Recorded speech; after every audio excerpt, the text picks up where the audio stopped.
Apakah sebenarnya program MBG ini sudah dikaitkan dengan roadmap Indonesia Emas 2045, terutama untuk menyiapkan generasi produktif dan sehat demi menopang pertumbuhan ekonomi, Pak? Oke, terima kasih. Jadi begini, kita mau kemana sih? Anggaplah tujuannya adalah Indonesia Emas 2045. Apa artinya Indonesia Emas 2045? Kita perlu orang-orang yang luar biasa, yang digodok, yang ditata, yang dalam hal ini ya diayak dan sebagainya, yang intinya adalah ini adalah generasi yang akan baik menuju 2045. Pertanyaannya adalah dengan pola apa, dengan cara bagaimana ini disebut dengan generasi emas.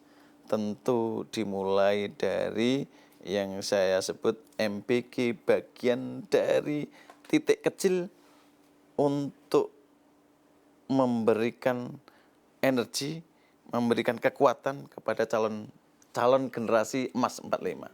Apa? Biar nggak bulat kira-kira begini. Oke, ketika ibu hamil ternyata ada kebutuhan asupan gizi.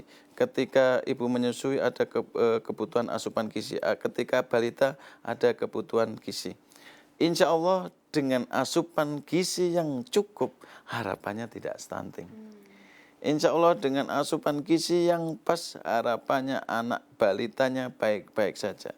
Tumbuh kembangnya oke, berat badannya oke, tinggi badannya oke. Kalau oke, insya Allah nanti akan menular dalam tanda petik, IQ-nya juga oke. Kalau IQ-nya oke, di saat proses pertumbuhan anak akan menjadi oke.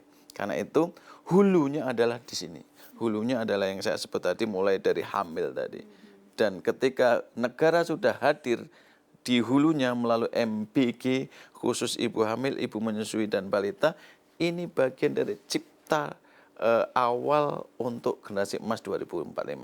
Walaupun ini baru proses, ini barangkali kalau istilah di Freeport itu masih ngeruk-ngeruk dulu, bahasa Indonesianya masih ngeruk-ngeruk, menggali-gali dulu.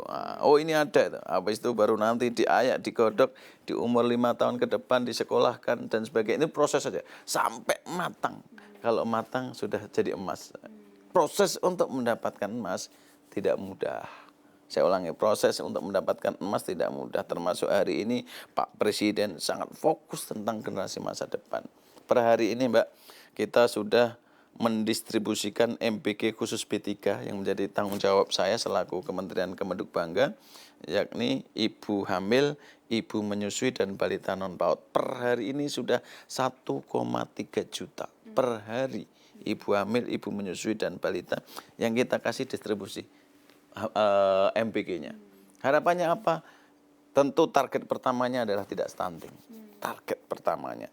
Target kedua, kalau memang sudah tidak stunting, ini penting. Kenapa? Karena kalau sudah stunting, Mbak, yang bisa disembuhkan cuma 20%.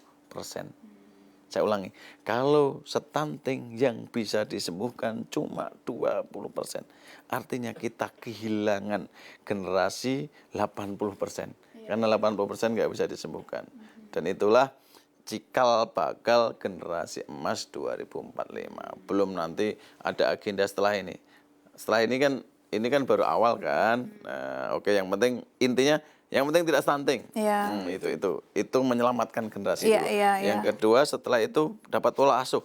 Setelah mendapat pola asuh anak, nanti ada beberapa yang berkenaan dengan bina keluarga balita, bina keluarga remaja, sampai nanti seterusnya. Baik. Dan kalau sudah oke, memang ini layak menjadi generasi emas. Kira-kira gitu. Ya.